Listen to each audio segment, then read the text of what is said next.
వారితో మాట్లాడదాం. అజయ్ గారు గుడ్ ఈవినింగ్ అండి. గుడ్ ఈవినింగ్ బ్రహ్మనాయుడు గారు, మీకు ప్యానల్ ఉన్న ప్యానలిస్టులకు అదేవిధంగా రాజ్ న్యూస్ వీక్షకులందరూ కూడా very good evening. YSR Congress party బీసీలకు ఎక్కువ అవకాశాలు ఇచ్చింది చట్టసభలో అని చెప్పేసి జగన్మోహన్ రెడ్డి గారు ఈరోజు చాలా క్లియర్గా చెప్పారు.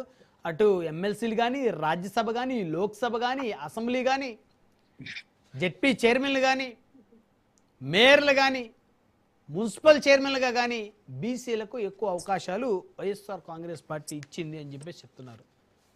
ఏం చెప్తారు మీరు? అన్ని గణం ఇస్తేనే కదా అంతమంది బీసీలకి, అంతమంది బీసీ పెద్దలకి అంత పెద్దపేట వేసినందుకే రాష్ట్రంలో ఉన్న బీసీ కుటుంబీకులు కూడా జగన్మోహన్ రెడ్డి గారి వెంట నడవటం మానేశారు. బ్రహ్మనాయుడు గారు మీకు బాగా గుర్తుండొచ్చు సార్, 2021లో స్థానిక సంస్థ ఎన్నికలు జరిగిన ఆంధ్రప్రదేశ్ రాష్ట్రంలో జగన్మోహన్ రెడ్డి గారు ముఖ్యమంత్రిగా ఉన్నప్పుడు. అవును సార్, నార్మల్ గా స్థానిక సంస్థల్లో బీసీలకి 34% రిజర్వేషన్ ఉండాలి. కానీ జగన్మోహన్ రెడ్డి గారు ముఖ్యమంత్రిగా గెలిచిన తర్వాత సబ్జెక్టు కరెక్షన్ 10% కట్ చేశాడు, కోత పెట్టాడు. దానివల్ల దాదాపుగా 17,000 మంది ఏదైతే బీసీ కుటుంబీకులు ఏదైతే స్థానిక సంస్థలో పోటీ చేయాలనుకుంటారో, నిలవాలనుకుంటారో, వాళ్ళ గ్రామాల్లో వాళ్ళని ప్రూవ్ చేయాలనుకుంటారో వాళ్ళందరి ఆశలు అడియాస్ చేశారు జగన్మోహన్ రెడ్డి గారు. ఈరోజు బీసీలకి నేను పెద్దపీట వేశాను అంటున్నారు.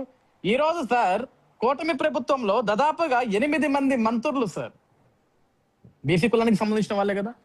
ఈరోజు అచ్చెన్నాయుడు గారు కావచ్చు, కొల్లు రవీంద్ర గారు కావచ్చు, సవితమ్మ కావచ్చు, కొండపల్లి శ్రీనివాస్ గారు కావచ్చు, ఈరోజు అనగాని సత్యప్రసాద్ గారు కావచ్చు, సత్యకుమార్ యాదవ్ గారు కావచ్చు, ఇలా 8 మంది దాదాపుగా బీసీ కులానికి సంబంధించిన వాళ్ళే కదా.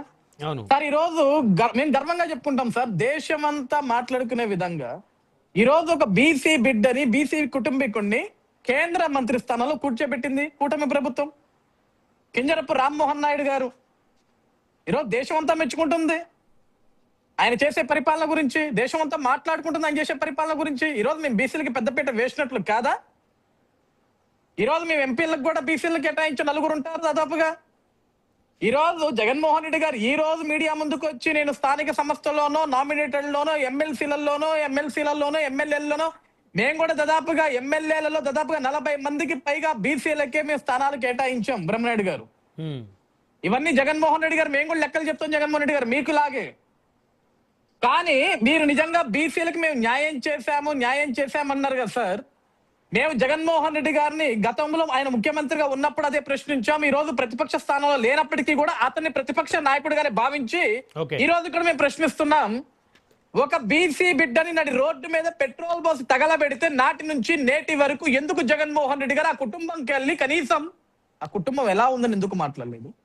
ఆ అమర్నాథ్ గౌడ్ గురించి ఎందుకు కనీసం ఒక ప్రస్తావన చేయలేదని మేము అడుగుతున్నాం. ఆ రోజు బీసీలు మీకు గుర్తుకు రాలేదా? ఈ రోజు మీకు స్థానిక సంస్థలు గుర్తొచ్చాయి కాబట్టి స్థానిక సంస్థలు రాగానే మేము బీసీలకి పెద్దపీట వేసామంటే ఏం పెద్దపీట వేశారు సార్? నిజంగా మీరు పెద్దపీట వేసుంటే ఆ బీసీ నాయకులందరూ మీ వెంట నడవాలా. ఈ రోజు ఒక మాట చెప్పారు బ్రహ్మనాయుడు గారు, జగన్మోహన్ రెడ్డి గారు నిన్న ఈ రోజు కూడా ఒక మాట చెప్పారు, నాకు చాలా ఆశ్చర్యం వేసింది.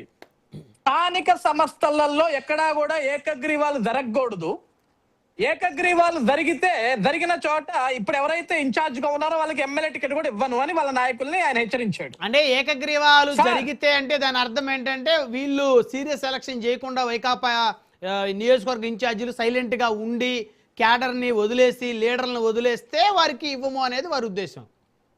అదే ఓకే, ఏదన్నా అయి ఉండొచ్చు బ్రహ్మనాయుడు గారు. ఇప్పుడు ఆయన ఉద్దేశం, ఆయన ఇష్టం, ఆయన పార్టీ, ఆయన నాయకులకు ఏదైనా హెచ్చరించుకోవచ్చు. కానీ 2021లో సార్ స్థానిక సంస్థ ఎన్నికలు ఆయన ముఖ్యమంత్రిగా ఉన్నప్పుడు ఆయన ఏం చెప్పాడు తెలుసా సార్? వీలైనంత వరకు ఏకగ్రీవాలు చేయండి, ఎలక్షన్ ఎక్కడా జరగకూడదు, ఏకగ్రీవాలు చేయండి. 2000 లోపు జనాభా ఉన్న దగ్గర మీరు ఏకగ్రీవాలు చేస్తే 5 లక్షల రూపాయలు పారితోషికం ఇస్తాం. 2000 నుంచి 5000 లోపు జనాభా ఉంటే 10 లక్షలు ఇస్తాం. 5000 నుంచి 10,000 ఉంటే 15 లక్షలు ఇస్తాం. 10,000 పైగా ఉంటే 20 లక్షల రూపాయలు అది కూడా ప్రభుత్వం నుంచి ఇస్తా, మీరు ఏకగ్రీవాలు చేయండి. ఈ మాట చెప్పింది ఎవరు సార్? ఆ రోజు ఒక ముఖ్యమంత్రిగా ఉంది జగన్మోహన్ రెడ్డి గారు కదా చెప్పింది అవన్నీ. ఒక బీసీ నాయకుడిని, యాదవ్ సామాజిక వర్గానికి చెందినటువంటి కారుమూరి నాగేశ్వరరావు గారిని అరెస్ట్ చేశారని చెప్పేసి మాట్లాడారు. ఆ అంశం ఎలా చూస్తారు? దేనికి అరెస్ట్ చేశాం సార్? దేనికి అరెస్ట్ చేశారు?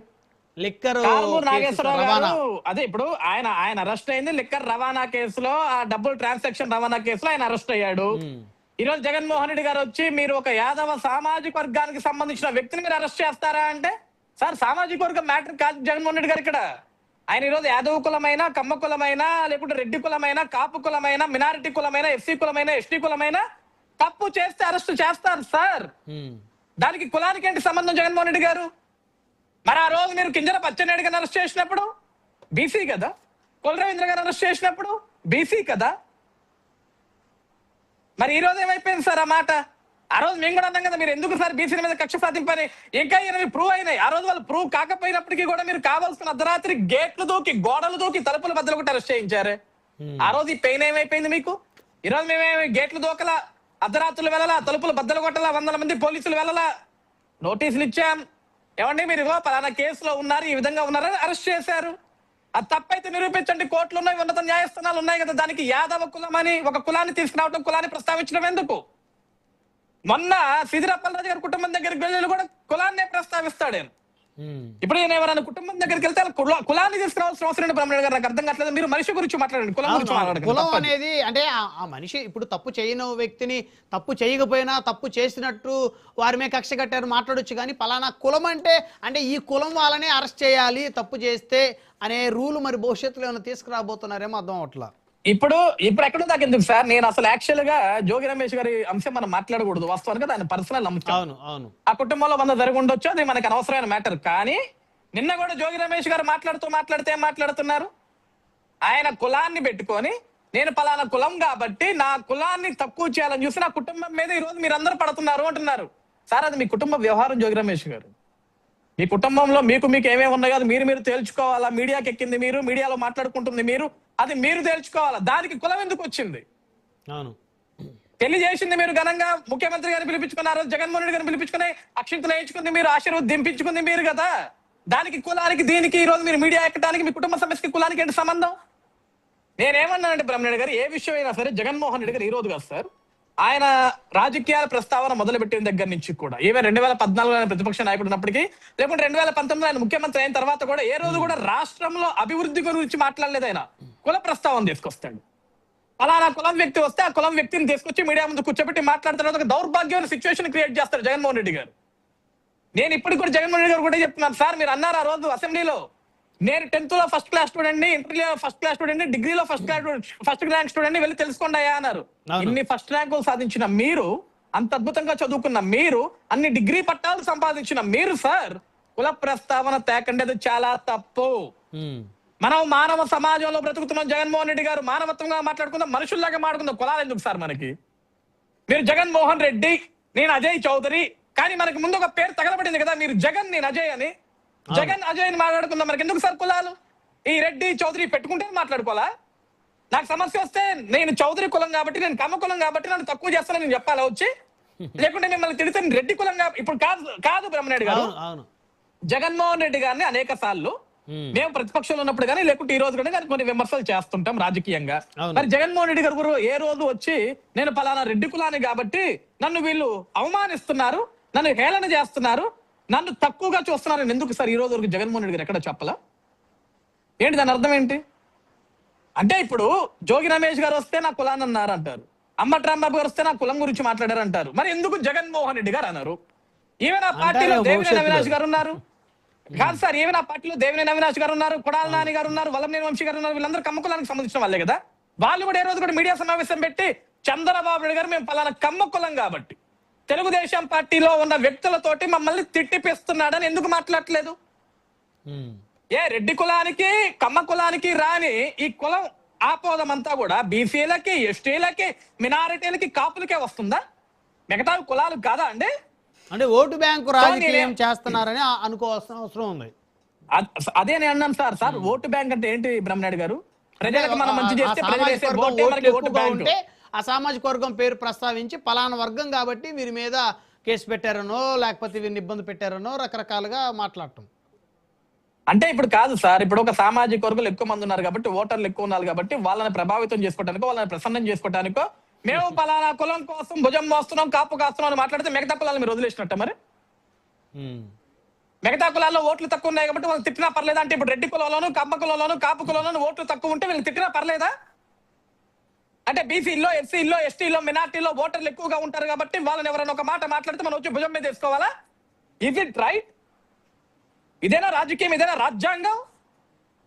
ఎవరు చెప్పారు సార్ ఇదంతా కూడా? అంటే ఒక కులానికి ఎక్కువ ఓటర్లు ఉంటే వీళ్ళని మనం ఎక్కువ భుజం మీద మోసుకోవాలని చెప్పి ఎవడు చెప్పాడు? ఏ రాజ్యాంగంలో రాశారు సార్? మీరు అన్నట్లుగా ఓటు బ్యాంకు రాజకీయం ఇది. This is not right.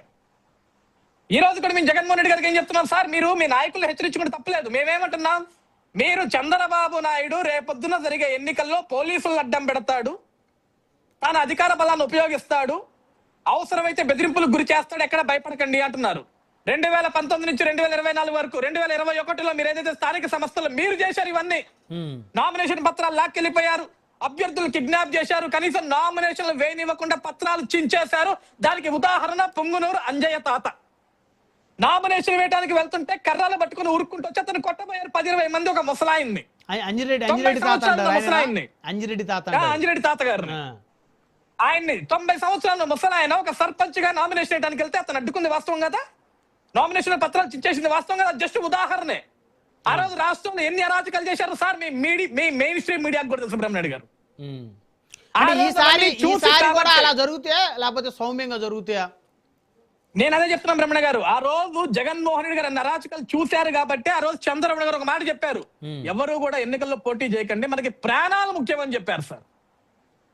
ప్రాణాలు ముఖ్యం, ప్రాణాలు కాపాడుకుందాం, మనం బ్రతుకుంటే బలసాకనేది బ్రతకొచ్చు. ఇలాంటి అరాచకాల ముందు మనం నామినేషన్లు ఇచ్చి తలకాయలు బద్దలు కొట్టించుకొని మనల్ని కిడ్నాప్ చేయించుకుని మన ప్రాణాలు తీసుకోవాల్సిన అవసరం లేదు, వద్దు అని చెప్పారు ఆ రోజు. కానీ ఈ రోజు మేమేం చెప్తున్నాం? పోటీ చేయండి సార్. మీ పులివెందుల దగ్గర నుంచి మొదలు పెట్టుకుని రాష్ట్రంలో 174 నియోజకవర్గాలు, మీ పులివెందులతో కలిపి 175 నియోజకవర్గాల్లో, గ్రామం నుంచి, పల్లె నుంచి, వార్డు నుంచి, పట్టణం నుంచి, ఎంపీటీసీ నుంచి, జెడ్పీటీసీ నుంచి, ఎంపీపీ నుంచి ప్రతి దగ్గర కూడా మీరు క్యాండిడేట్లు పెట్టండి. Okay okay. ఎక్కడా కూడా ఏకగ్రీవాలు జరగావు. మీ దగ్గర క్యాండిడేట్లు లేకపోతే మేము చేసేది ఏమీ లేదు. ఓ క్యాండిడేట్ లేకపోతే అంటే ఇక్కడ డౌట్ వస్తుంది, మళ్ళీ నాకు డౌట్ వస్తుంది.